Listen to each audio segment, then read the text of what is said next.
Okay, so Lucknow Super Giants have scored 171 for 7 in their allotted 20 overs after being asked to bat by Punjab Kings.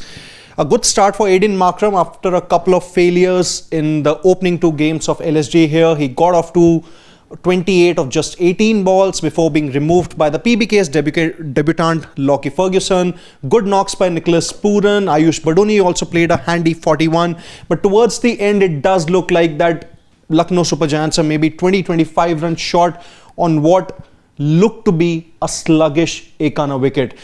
If we talk about last year, usually the teams who batted first at Ekana and scored about 160 or 70 odd, they lost the match rather comprehensively. Well, will that same be the case again today? Well, I think that remains to be seen. How many runs, Harshit? Are they short, at par, over? I actually think this could be a decent enough total. To win? Yeah, I think you have something to play with. It won't be like a it won't be like a cruise or a march of sorts for the opposition over here. Punjab also will have to work hard. Because, you saw from ball 1, you didn't have to wait for the ball to get very old. It was even in the early stages of the match that you found that there was a spongy sort of bounce. That was a point that was made by the commentators as well. And as you saw, there were players who got starts, but none of them could really convert that into a big score. So there was something for the bowlers as well. You saw a bit of creativity from Arshdeep towards the end, bringing in the knuckle ball as well. And Yuzi did well to get rid of the dangerous Nicholas Pooran. So there is something. If you execute your skill well, I think there is something for the bowlers. And for that reason, I think you could, if Lucknow are to get their act together, if Shardul, he's, an X factor of sorts in many ways. If he can chip in with a couple of wickets, beat the cutter, I doubt if there'll be any swing over here. Who's the X factor? Rishabh Pant or Shardul Thakur? I think Shardul actually, because you don't know which Shardul you get. Achha. He can be an expensive bowler. He can also be a bowler who gives you 2 quick wickets, as we saw the other day as well. So I think, I have a feeling, I'll be surprised if this becomes a canter for the opposition. Okay. I don't know. I think a good knock by Abdul Samad at the end, because had it not been for his 27 at a strike rate of 225, you're looking at 160 odd, which I then thought would be well below par for Lucknow Super Giants. 171, I tend to agree that it's not going to be the easiest of chase. I think this is that tricky total that you all are worried about. And usually the way this IPL is going, anything below 200, I often say don't even talk, just forget about it. Move forward. But this time, because of the way this pitch has been behaving, if you see from the first dismissal itself of Mitch Marsh, he played early and there was a leading edge. So clearly at that time it told you that it's not really coming onto the bat. It's a bit of a sticky wicket. Even if you look at Arshdeep, some of those short pitch deliveries that he was bowling, it went like, that tennis ball bounce you've seen. Of course, Arshdeep also brought to the fore his entire skill set, but yeah, it is a tricky pitch. Having said that, I'd agree with Siddharth's opening remarks that even on a tricky pitch, I'd want to get to 190. I think 190 would have been a total that would give me confidence. But if it wasn't this pitch, then probably our discussion would have been, early night. Now they'll finish it off quickly. It'll be another day of game getting over quickly and we all head home an hour earlier. But I don't think that will happen here. It will. It'll require serious effort. But, just on that point you made earlier, because this is something I had seen earlier in the day only. 200 became the norm when we started off in the IPL. Yeah. Gulati says 200 run short. You would have been looking at 200, and that's the common belief. You have to be upwards of 200 for it to be a proper contest.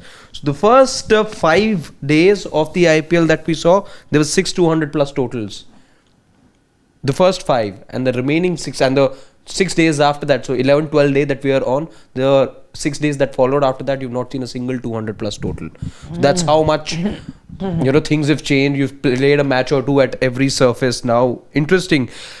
13 times you'd seen in the first 5 days, there were 200 plus strike rates that were noticed for minimum 15 balls that a batter had faced. Now you've only seen that happen thrice, and today you only have an Abdul Samad, but he's not played 15 balls also. So these are very interesting observations, how, teams wanted to make a mark and all. You see with Sunrisers as well, first match, they were doing their usual stuff, but things have taken a turn for them as well. It gets better because number of sixes have also reduced. You saw 119 sixes in the first 5, and they came down to 102 in the next 6 days that followed. So very, very interesting how IPL is sort of shaping up. It's no longer, as the first 5 days made us believe, that it'll be a run fest, it'll be a run bonanza. It's not quite numerically turning out to be the case so far. I think there's a simple reason for that. I think the pitches have been different. Yeah. The one that you got in Guwahati wasn't great. Then the one that you have today also isn't great. Wankhede, I think, was an aberration. It is a good pitch, but you've had a collapse of sort because you're targeting a big total. But by and large, I think I put it down to the pitches. So you are getting those spin-friendly pitches. Here, it's not to say that this is a spin-friendly pitches, but I think teams are going to be utilizing that. You got that in Guwahati, I remember. Quite a spin-friendly track you got. So maybe they are serving up pitches, which is a good thing. And where they are not serving up those pitches, there's a bit of a fight also. That what sort of a pitch there should be. Arshdeep has said that, it is a pretty average on a wicket which was providing help to seam bowlers. In the power play, it was stopping a bit, he says, and movement was also there.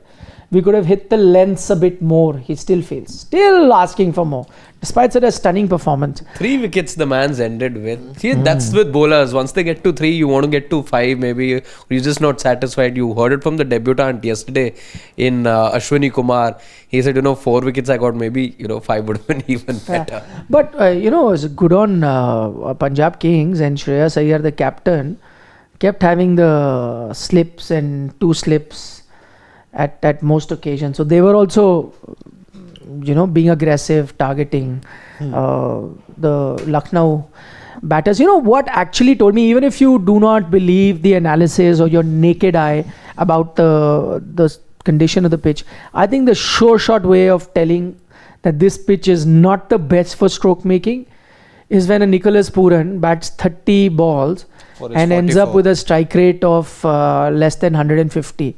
He's got a strike rate of 146. If he's faced 30 balls with 146, then there's something wrong with the pitch. Because I'll tell you why. It's not that Nicholas Pooran can't fail. In that case, he will get out pretty early in the 3rd ball, 4th, 5th, 6th, 7th, whatever. May find it tough on a given occasion. Get out early, that's another thing. And Nicholas Pooran, who stayed till 30 balls, will swing and swing hard and try and hit sixes. If he has been unable to take his strike rate, I think for him 200 is the norm. He operates in 220, 230, 240s. 200 is the norm. If he's ended up in 146, all I can tell you, ladies and gentlemen, even if you don't believe your naked eye to the examples that we were giving you about this tricky pitch, that just look at the scorecard if you've not seen the game. Nicky P at 146 strike rate, having faced 30 balls. It's not the best for stroke making. But I have a feeling, it's going to turn out to be a pitch that was pretty much similar to what we witnessed in 2024. First innings, difficult to bat, sluggish, has something in it for both spinners and pacers. Second innings, it's a complete 360-degree turn. But it was happening because there was a lot of dew. It's one trend we've seen across locations. Even Chepauk, there was no dew for that matter. Something that Fleming had also pointed out, that they had taken dew into account. And where we sit again, Lucknow, not too far. I'm not sure if you're seeing a lot of dew in the Northern Belt also. Things are extremely warm right now as we speak for most parts in North India. So I'm just expecting things to remain as dry as they were, and I don't see conditions changing that much, unless of course it's the weather. You can't predict it. Dew sets in even in the summers. It may set in now, but we also forget that now you have the option, the umpire can exercise that of changing the ball. So that wasn't there. Once the ball would get wet, then it was so soapy that it was impossible to stem the flow of runs, as well as for bowlers to really perform. Now that thing is also going to go out. So I don't know how much better it will get, but quite possible. There is also an effect of the dew on the pitch, which allows the ball to skid. So that makes it a little better to bat on. But yes, still now we haven't had the dew. Let's talk about the X factor, because this too, like there was, in the comments somebody took a pot shot at Rishabh Pant. There is only one X factor. I called Shardul Thakur my X factor. Because people go after Rishabh now for the X factor comment. You know that. Yeah. Acting as if you don't know. You were the only one who's called Shardul the X factor. People take a pot shot. There is something about every time he fails, the X factor starts trending. I think it's a worrying sign now. 3 games on the trot, scores of 2-0 and 15 now. Maybe what explains these troubles? TV can't. Will that happen here? There's one over here, one over there. If anybody breaks a TV here, There's actually 2 more. be ready to let go of your salary of maybe 2 months. No, this one. This one can be compensated. happy to stay away from it as much as possible. Yeah. Yeah. No, I mean, I agree. That see, also he's falling behind in that race for that wicketkeeper batting slot. Yeah. But again, it's not uncommon to go 2-3 games without getting a lot of runs. I think he will be judged. The advantage right now is there is no immediate selection. There is no, at least in white ball cricket, there will be a test selection, for which I don't think his position will be in doubt. Number 1 keeper, absolutely. So the advantage with anyone who's struggling right now, and that includes Rishabh Pant, is that you have time on your hand. Now he's captain firstly. There's no way that you're going to drop him now. We did the whole dugout discussion. Again, that I don't think you drop yourself these days. You decide to stand down. That's the trend. No, it also depends on how the team is performing. No? See, if team keeps winning, the captain keeps riding that. Then there is no pressure on the captain. It's only if you are not getting a lot of runs and the team is losing, then you think of it. But I don't think that will happen in Rishabh's case, that he will decide to sit down himself. And also too early, though, 3 matches right now. So I'm just saying, when the captain's not getting runs, it's a hat trick now for the LSG captain to not get runs. Will the mahal be wavy in the LSG backroom right now, or maybe not when the captain's not getting runs? I think we'll find that out once the match finishes, when the owner steps onto the field. No, I don't think that. See again, make what that one incident happened, and now it's not going to happen every game. Truth be told, it's not. And I think that, imagine, that came about at the end of a full season. It wasn't just that game. I'm guessing that was a dressing down or a frustration of the entire season coming out at that moment. I don't think, I mean, it's become common knowledge now. The memes keep coming after every game. What will happen every time, owners are talking to captain, what is being spoken of. I don't think it will happen like that. So it will take a long time. It will take multiple failures. Also the team really going down. I think that's when you will have the issue. Not so much. So much like what we've seen with MI. It doesn't matter if, Yeah, I think even less than MI here. How much lesser? He's also captain here, no? Yeah. So I don't think. Not the MI of right now. I'm saying the MI of the glory days as well. There was a difference at that time. You were thinking of a transition and all that. Complete different setup. No, what he's just starting off. You got him for 27 CR, just starting off. Could that be one of the reasons? No, he expected even more. So in his mind, it is less. Burden of expectations only weighs you down when you didn't expect, you got it, and now you don't know, can I live up to it? In his mind, though, he thought he'll get more. But obviously, we will spend more time dissecting, this LSG performance. But very quickly, since we are out of time, does this batting order appeal enough to you? Is this the right batting order, or is a Miller or a Samad or even a Badoni for that matter batting out of position, maybe a notch below there where they should be batting? I think right now it's fine. See, they've played 2 games. They've won 1, lost 1, and lost 1 very narrowly. So I don't think you've reached the stage where you look at their batting order. Anyway, we'll talk about the batting order. Would you reckon Punjab? I want to focus on that before we end our show. See, if I look at the Punjab batting order, the reason I'm saying I would pick Punjab to win, clearly, because it's a below par total. But I'm saying even for Punjab, see, the openers haven't gotten run. I think Priyansh Arya did yeah, get he off got to a start against Gujarat Titans. Yeah, he had a start, but Yeah. that's what Priyansh Arya just had a start, but not too many runs. Prab Simran has not been fine. I think the guy to really watch out for will be Shreyas Iyer. Yeah. Yeah. But then you don't know which Maxwell, what Stoinis wakes up on that day. And so they'll become pretty crucial to Punjab's performance. So I think they also can't be. Shashank also hasn't had a chance to really open up.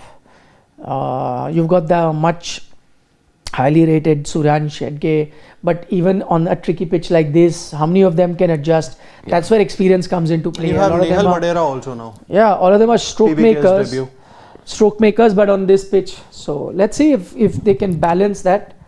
So you basically have batting until 9. 9, till yeah. Marco Jansen. And That's, even I think, Ferguson can get you a boundary or two Yeah. if need be. You've got very good batting till and number 9. Arshdeep hit a 6 off Mohammad Amir in the T20 World Cup. Yes. So even I would pick Punjab Kings +1 to what you say. Make that 3. 3 out of 3. Nobody giving Lucknow, our producer Shivam's team, any chance. Shardul, yaar, he can decide. If he picks you those 2-3 wickets in the power play. Yeah. Before we wrap, let's get a word from the LSG designate fan also. That we Shivam, have. what is going to happen?